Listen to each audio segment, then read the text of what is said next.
Well, I'm back, guys. Back on YouTube.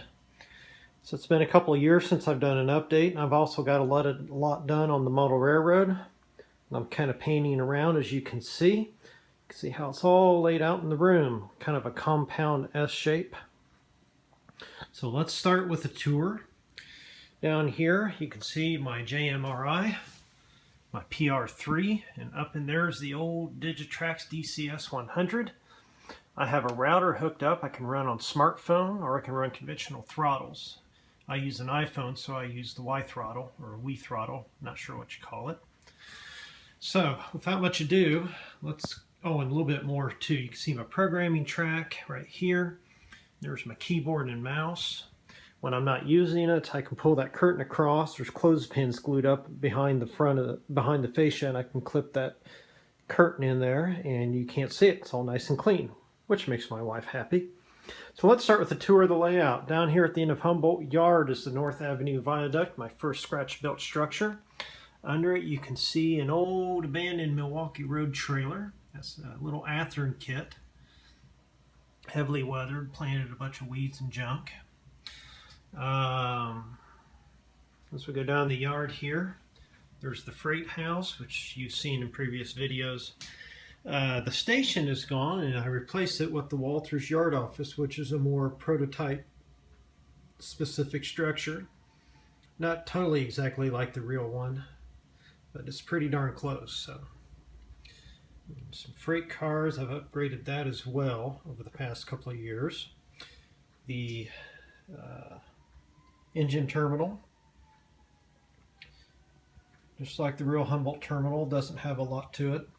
You'll notice the addition of another Fairbanks Morse Trainmaster, which is a custom paint I did about a year and a half ago. As we follow the track down through there, across the street, through a bit of a residential section, not really industrial through here. We'll get another view here. So there you go. We go across the window, pardon the glare. It's like a bridge piece. Just kind of goes across. It is removable. Now we start to get over to where things are a bit more city-like. We've got some bars. This is Crossman's Tavern. It's one of those seedy places by the tracks, named after a friend of mine from college. Police car watching. My Tavern. That's the Bar Mills kit. As we go through here, you can see some more industries, restaurants. In the back corner, one of the Walters crossing guard towers. Here we have if you view it from the aisle, this is the Pabst grain elevator. And I'm going to take and move the camera around so that you can see. Well, that's not a very good angle. Let's try from back over here to where you can see a bit of that. Hopefully you got to see some of that. Now, there's the spent grain silo.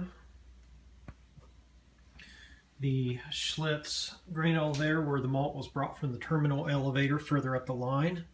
Like the real one, it only handles 3 cars at a time. Dust cyclone separator, fire escape all the way up the end. Across the tracks is the Schlitz bottling plant.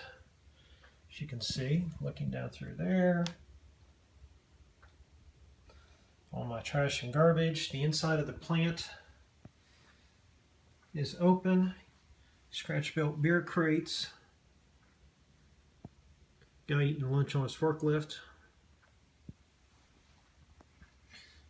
As we move further down the line, just some downtown activity. Trying to make it look busy, like a city scene, like a city should. Down here we have guys digging out some piping. They're down to the pipe, so they have to do it by shovel. Some old Woodland Scenics kits that I built years ago. An old Mack dump truck. As we go along here, we're going to get to the PAP Shipping Center. Here's a salvage company. Just a little gas station. So there's a little bit going on inside there. The other crossing guard tower. An industry that I'm not really sure what to do with yet. Now we're down to the Pabst Shipping Center. This is my Pabst Shipping Center that I scratch built. It has a little bit of an interior to it, not much. Crates of beer down in the lower level. Upstairs you have, I'm guessing, shipping clerks' offices.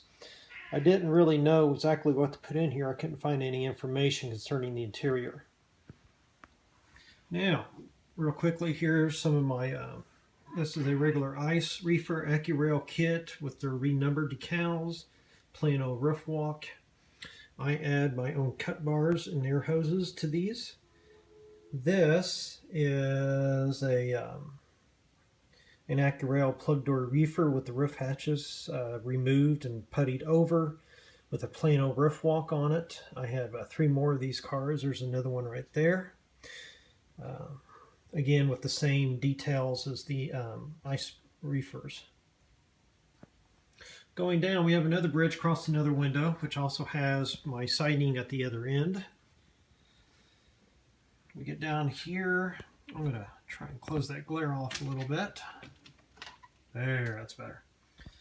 So, this is the Commerce Street Power Plant, kit bashed out of 2 Walters kits with a lot of details on top that I scratch built, including the railings soldered from piano wire, the canopy, the supports for the canopy.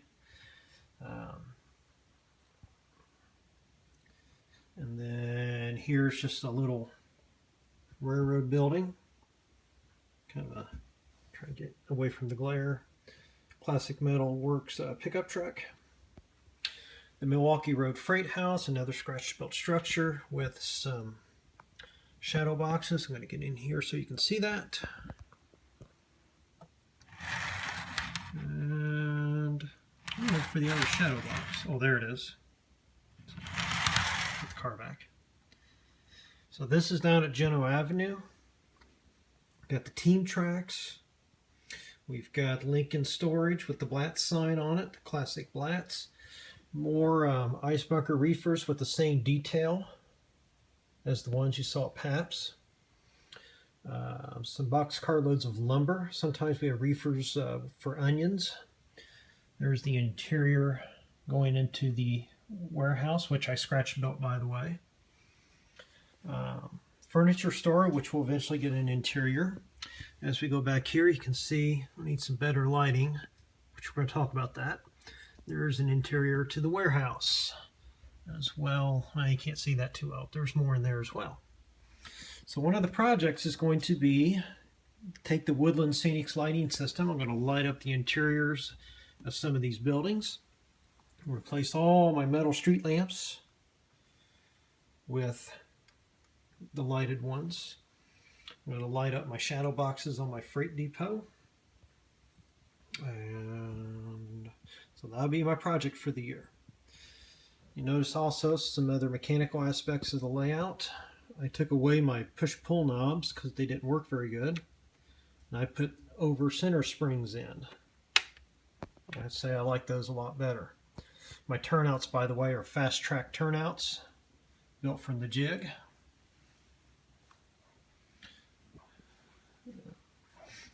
And that's pretty much it.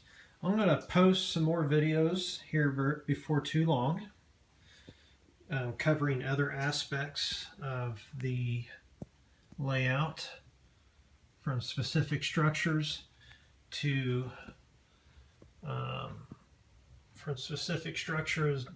some of the rolling stock I've built.